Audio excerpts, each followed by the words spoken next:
Meus amados irmãos, saudamos a todos com a paz do Senhor. Não podemos parar, não é? Vamos continuar em frente, louvando a Deus, servindo ao Senhor, agradecendo a Ele, porque Ele é bom e a sua misericórdia dura para sempre.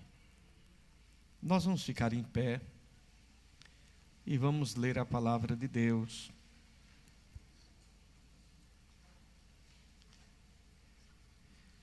No Salmo 128.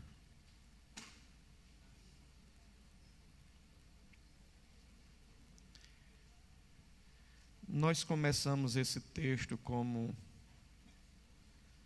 algo transitório e acabou ficando.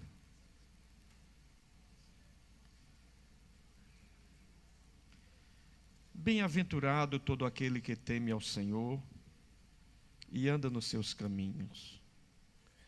Pois comerás o trabalho das tuas mãos, feliz serás e te irá bem.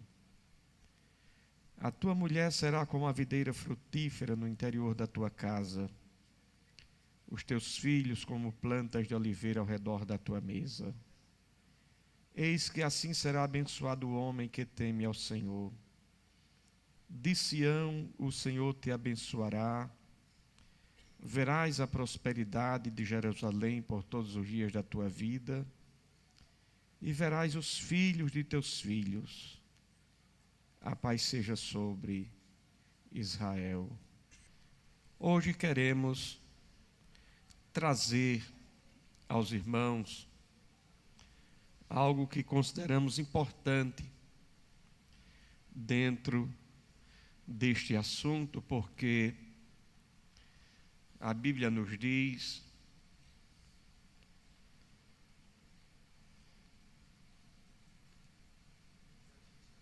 os teus filhos como plantas de oliveira ao redor da tua mesa. E quando nós olhamos para isto, nós começamos a perceber que nossos filhos, além de serem herança do Senhor, diz a Bíblia que são como plantas de oliveira. Nossos filhos são especiais.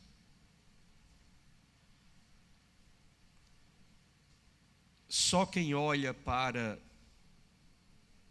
um filho ainda no útero como uma coisa, são as pessoas que não sabem o que é o valor de um filho.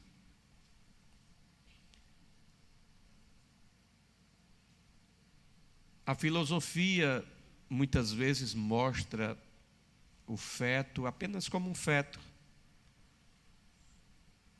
como algo que está em processo de transformação para um ser humano. Isso é o que pensa a filosofia.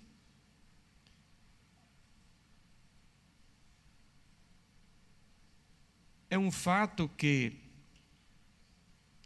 do ponto de vista jurídico, muitas vezes se utiliza desses artifícios ou pensamentos humanos para dizer que um feto não é uma pessoa. É um aglomerado de células. É um conjunto de células. Mas todos nós sabemos, e cada um de nós que estamos aqui somos testemunhas disto, que nós somos frutos deste processo.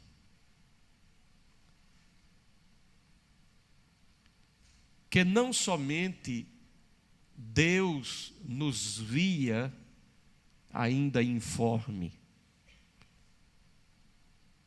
mas quando a tecnologia na medicina avançou, até nós passamos a nos ver ainda informe. Sim ou não? Por isso tem hoje ultrassonografia. Eu sou de uma geração que se esperava nascer o menino para saber se era menino ou menina. De maneira que até o enxoval ficava prejudicado.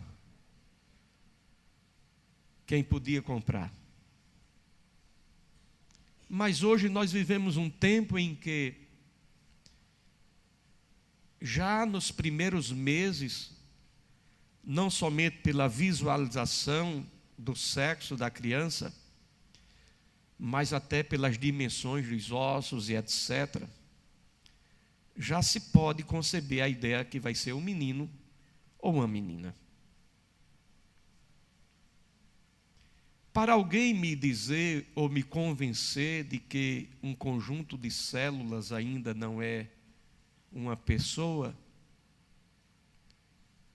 isso do ponto de vista até da ecologia, dos pensadores modernos,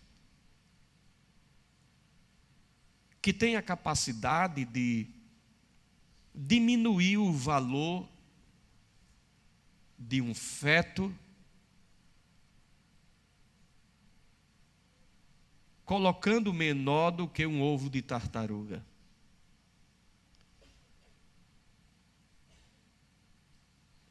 Toda mãe, quando engravida, não coloca a mão na barriga e diz assim: aqui está o meu feto. Isso é linguagem filosófica, jurídica, linguagem feminista, mas de uma mulher não, de uma mãe não. A linguagem dela é: aqui está o meu bebê, aqui está o meu filho. Sim ou não? Mas existem fundações internacionais como a Henry Ford,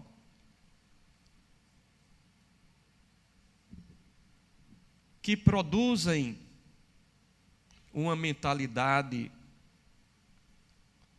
e que produzem uma espécie de engenharia social.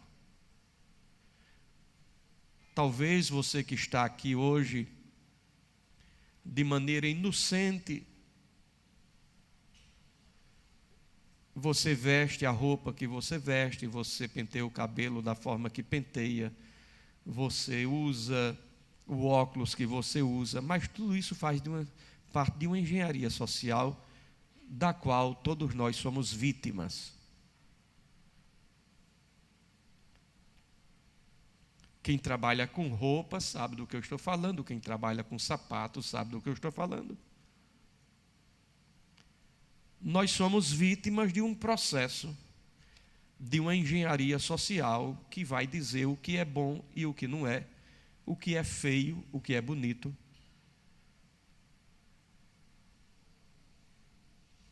Se alguém entrar aqui agora com uma roupa de 20 anos atrás, não estou falando nem do modelo, estou falando da cor, do tecido, alguém vai estranhar, porque ao longo do tempo as mudanças são visíveis.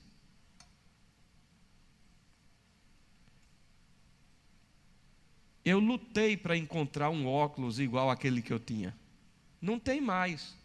Só tem esses aqui agora, porque esse aqui é o que está na moda. Mas eu me lembro que tinha um tempo que esse óculos que está na moda era óculos de velho. Ou não? Todo velho que se dizia velho para valer, o óculos dele era assim, feito esse aqui. Eu estou mentindo? Não. Isso aqui há 40 anos atrás era óculos de velho. E para ser garantido mesmo, a parte de baixo já era branca. E eu lutei muito para encontrar uma armação daquela igualzinha, porque era bem fininha, que a gente olhava, parecia que a gente não estava com óculos, mas não achei mais. Por quê? Porque mudaram, não tem mais. Assim é a construção da nossa vida. E nós precisamos estar bem apercebidos disto, porque podemos nos tornar massa de manobra no meio disto tudo.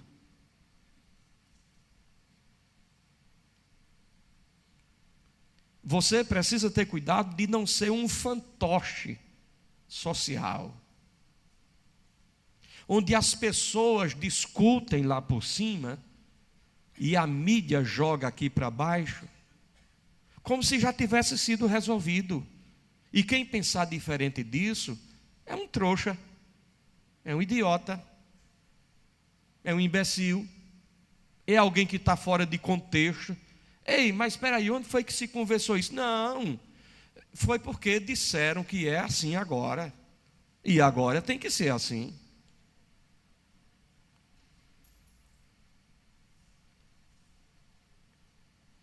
O próprio relacionamento entre pais e filhos, entre marido e mulher, é vítima desse processo de engenharia social que é construído para desfazer a família, para destroçar a família.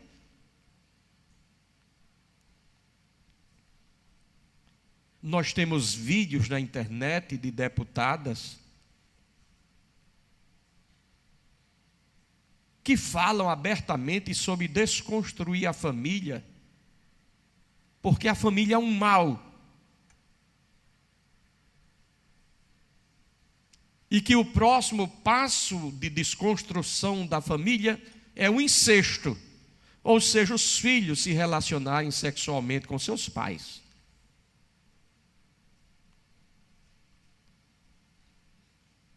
E existe dentro desse processo de teoria geral do pensamento, da filosofia, que nós estamos numa espécie de progressão social, onde de fato as coisas vão mudando e se adaptando e se acomodando com o tempo, até que isso seja alcançado. Isso é um processo, e não começou ontem, isso não foi decidido, não, isso é coisa de 100 anos atrás, isso é coisa lá de muitos anos atrás. Isso é um processo de gerações. Inclusive, a questão do aborto visa diminuir a população.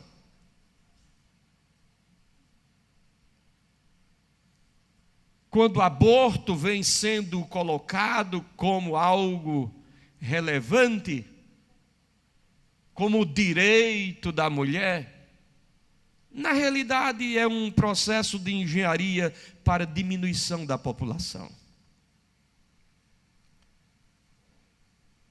E dentro dessa engenharia moderna, porque os conceitos vão mudando de acordo com os padrões modernos, então aquilo que era visto como um assassinato já não é mais visto, é visto como algo que vem para contribuir com a sociedade. Então, vamos fazer uma ultrassom.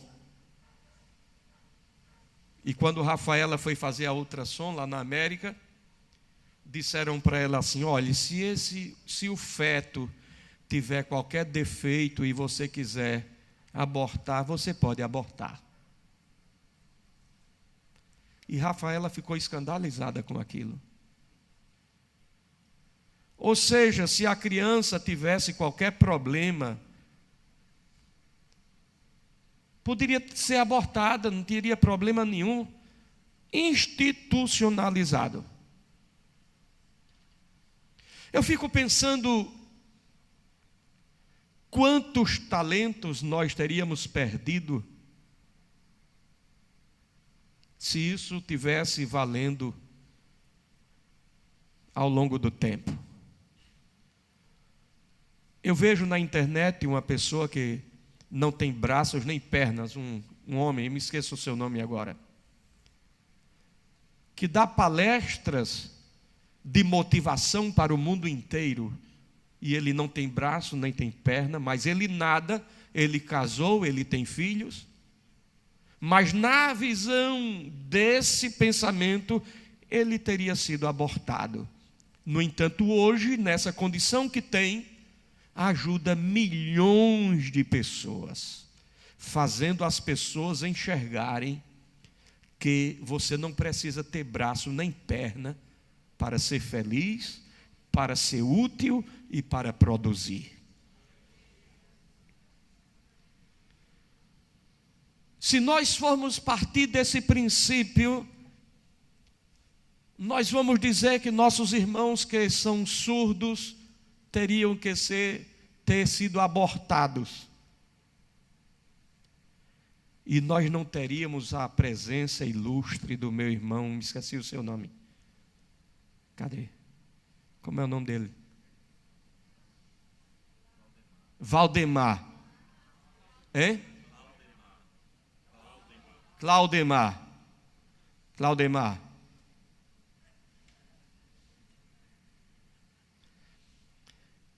Mas ele está ali, é meu irmão, crente, está ouvindo o que eu estou dizendo através dos sinais. Que coisa maravilhosa! Mas à vista da ciência, ele não era para existir. É isto que o mundo moderno prega. É que a mulher tenha direito sobre o seu corpo. Acontece que o corpo da mulher é dela, mas o feto não é parte do seu corpo. A parte do seu corpo é o braço, é a perna, é o dedo, é a unha, é o cabelo. Ela pode cortar o cabelo, fazer o que quiser, mas a criança que está dentro é outra pessoa, que tem um DNA diferente do dela. E que Deus, de maneira especial, despeja uma carga de hormônios no corpo da mulher, e aquele fruto que é estranho, porque se você colocar um espinho no dedo, daqui a pouco está inflamado. Se você engolir qualquer coisa e não colocar para fora, aquilo ali vai gerar uma infecção.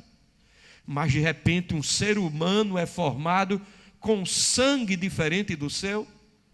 Meu sangue é A positivo, o de Iraci é A positivo, e Rebeca nasceu com sangue A negativo. E poderia ter nascido com outro sangue qualquer. Uma pessoa com personalidade diferente, eu tenho gêmeas e uma é diferente da outra, nascidas da mesma placenta.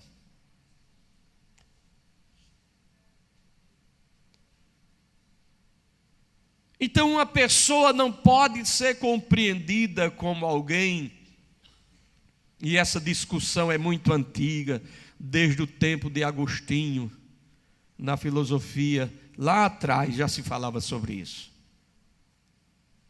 Mas quando eu olho para a Bíblia e vejo hoje, eu vejo a Bíblia dizendo assim: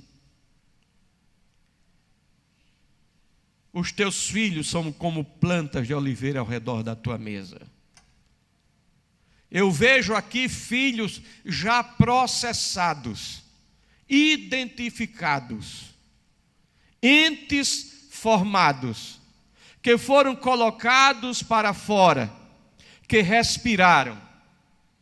Mas eu não vejo Deus falando apenas com estes.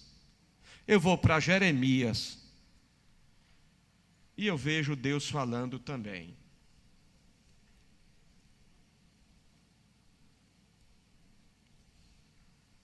Jeremias 1:5 diz assim: antes que eu te formasse no ventre, te conheci. E antes que saísses da madre, te santifiquei. As nações te dei por profeta. Ora, se Deus vê antes de ser formado, quanto mais aquele que já está formado. E aí nós vamos para o Salmo 100.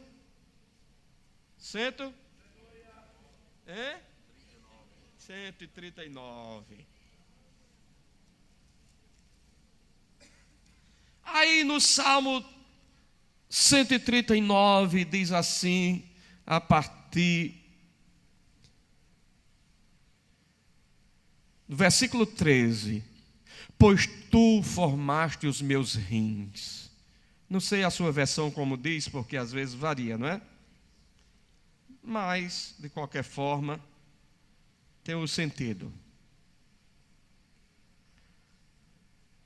Entreteceste-me no ventre da minha mãe. É como se dissesse assim, me teceu assim, foi juntando coisa com coisa, pele, foi nascendo unha, foi construindo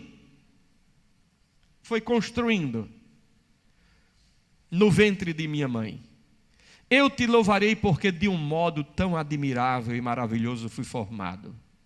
Maravilhosas são as tuas obras e a minha alma o sabe muito bem. Os meus ossos não te foram encobertos quando no oculto fui formado. E esmeradamente, como é que diz a sua versão aí? Hein? Veja, diz aqui, esmeradamente tecido. A palavra esmeradamente, você sabe o que quer dizer esmeradamente? Hein? Uma coisa feita com esmero, com cuidado, com jeito. É como alguém diz assim, olha, eu preparei este presente para você com esmero, com cuidado, com zelo. Olhe, eu fiz o melhor que eu pude fazer. Isso é o que significa esmero. Se você for lá no dicionário, você vai encontrar cuidado, zelo. Aí eu encontro Deus dizendo, Roberto, eu te teci esmeradamente. Você não foi feito de qualquer jeito, não, eu moldei você, eu criei você, eu tive cuidado em fazer você, fui eu que decidi, vai ser um menino, fui eu que decidi, vai ser uma menina, vai ser um menino com um objetivo, como Jeremias, vai ser uma menina como Débora, com um objetivo, porque cada um de nós temos um objetivo na terra. Há pessoas que vivem por viver porque não se descobrem com Deus. Dá uma de bobo, dá uma de alguém, eu não sei para quê, não sei de onde vim, nem para onde vou, não. Quem entrou nesse parafuso foi Asaf, mas diz no Salmo 73, até que entrou no santuário, aí ele compreendeu.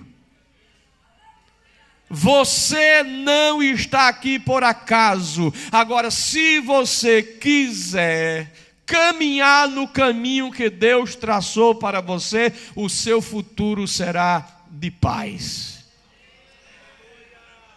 Jeremias 10:23 diz que não é do homem o seu caminho. Agora, se você quiser construir o seu próprio caminho, siga.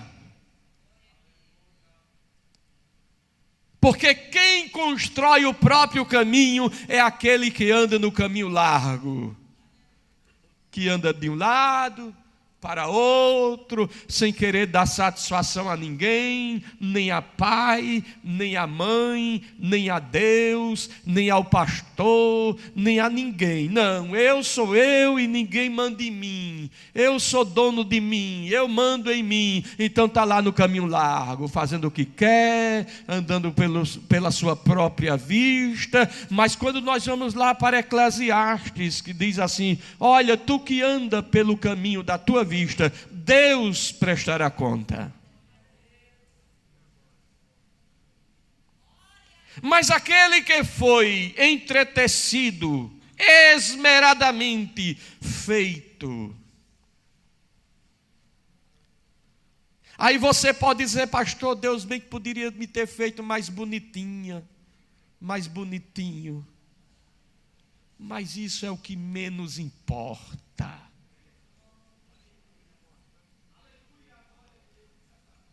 Isso é o que menos importa. Porque você poderia ser a pessoa mais bonita do mundo e ainda iria achar defeito em você. Tem pessoas magras que reclamam porque queriam ser mais gordas. Tem gordas que reclamam porque queriam ser mais magras. Tem os pequenos que queriam ser grandes. Tem os grandes que dizem alguém que poderia ser menor um pouquinho. Em todo canto eu bato a cabeça.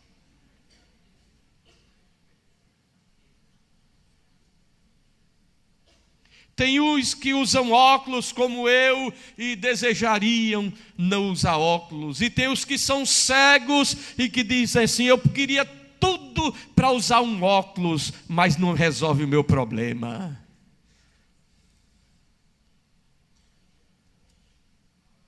Aleluia. É da natureza humana nunca se conformar. Nunca se conformar. Mas o fato é que Deus fez a gente. E cada um de nós somos especiais. Aquela menina que aprendeu com os seus pais, eu tenho certeza, aprendeu com seus pais. Mas foi para a casa de Naamã. Como escrava, trabalhando como escrava na casa de Naamã. Porventura a Bíblia não cita nem o nome dela. Alguém que aparentemente não tem um significado nenhum. Não tem nenhum seu nome citado. Mas ela aprendeu com o papai e com a mamãe que há Deus em Israel. Ela aprendeu que em Israel tem homem de Deus. E ela diz, se o Senhor for na minha terra, se o Senhor for lá, se o Senhor for lá, se o Senhor for lá, aleluia. Ela poderia dizer assim, que morra. Eu quero ver cair os pedaços. Me prendeu porque quis. Me aprisionou porque quis. Não estou nem aí. Que morra. Não, não, não, não. Ela não aprendeu isso não. Ela aprendeu que Deus é bom.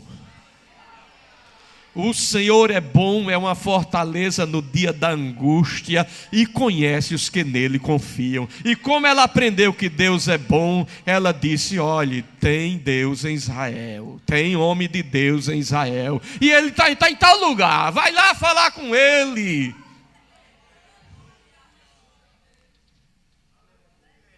Ela poderia ser uma adolescente revoltada na casa de Naamã. Ela poderia até colocar veneno para Naamã morrer. Mas quem tem a bênção de Deus, abençoa. Quem está no caminho do Senhor, onde estiver, mesmo que não entenda, está por um objetivo. O que eu estou vivendo hoje, o que você está vivendo hoje, tem um objetivo. Tem alguma coisa. Eu estava aqui antes sentado e mostrei uma fotografia aqui ao pastor Josué e pastor Paulo Filho. E eu não me contive, porque veio uma frase ao meu coração e eu tive que escrever. E eu escrevi: entre duas montanhas sempre há olha, vocês estão já deduzindo. Entre duas montanhas sempre tem um vale, que às vezes só você percebe.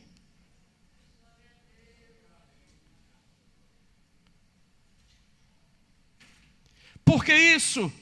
Porque alguém olha para você e vê você somente sorrindo. Glória a Deus, glória a Deus, glória a Deus, glória a Deus. E alguém olha e diz assim: ela só vive na montanha. Ele só vive na montanha. Mas entre uma montanha e outra montanha sempre tem um vale, que só você conhece, que só você sabe. E enquanto outros estão dizendo: está na montanha, está na montanha, está na montanha, você pode estar no vale, ninguém vê, ninguém enxerga, ninguém sabe, mas é o lugar que Deus prepara para que a gente possa compreender a importância da montanha seguinte que você vai subir.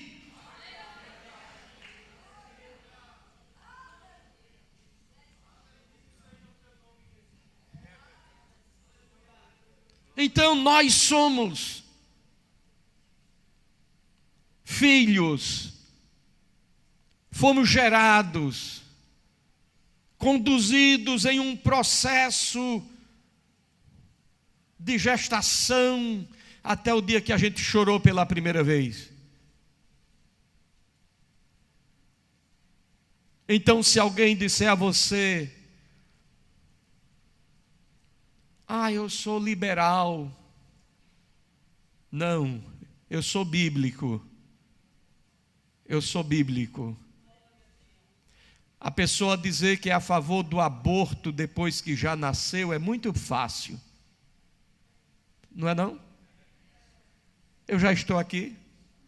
Eu já estou vivo. E de quem eu espero cuidado, esmero e zelo, encontro um ferro me sugando, me puxando para fora. Então, meus amados, eu quero concluir, porque a hora já chegou.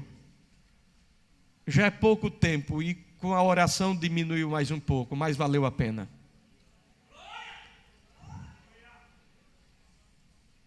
O que nós precisamos compreender em relação aos nossos filhos é que há algumas coisas relevantes a observar. Em primeiro lugar, das noções de autoridade. O filho precisa saber que é filho e o pai precisa saber que é pai. Quando as pessoas não entendem o que é isso, dá problema.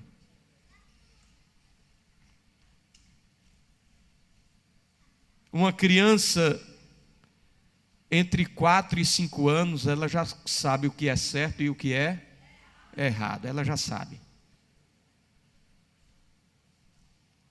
Uma criança entre 4 e 5 anos, ela já sabe o que é certo e o que é errado, desde que seja ensinada. Uma criança com 7 anos já tem noção de justiça. E perceba que a minha decisão, eu já ia para a igreja antes, mas a minha decisão de ser crente foi tomada quando eu tinha 7 anos. Eu me decidi e me entreguei para Jesus quando eu tinha 7 anos. Antes, minha mãe já me levava para a igreja, mas naquela noite eu disse: eu vou ser crente. 7 anos. Noção de justiça. Não é mais aquela criança tão boba, porque começa a surgir a idade da razão, do entendimento. E daí vem a adolescência. E a adolescência vem a crise existencial. É a transição. E eu não vou falar muito hoje sobre isto, porque o tempo não permite mais. Mas na próxima semana a gente fala. A transição É a criancinha que não é mais criança e nem é adulto, é adolescente. E às vezes quer ser visto como adulto, mesmo fazendo coisa de criança. E esse é o dilema do adolescente. Na hora da traquinagem, eu sou adolescente, eu sou uma criança. Mas na hora de querer as coisas, eu já sou adulto, eu tenho direitos.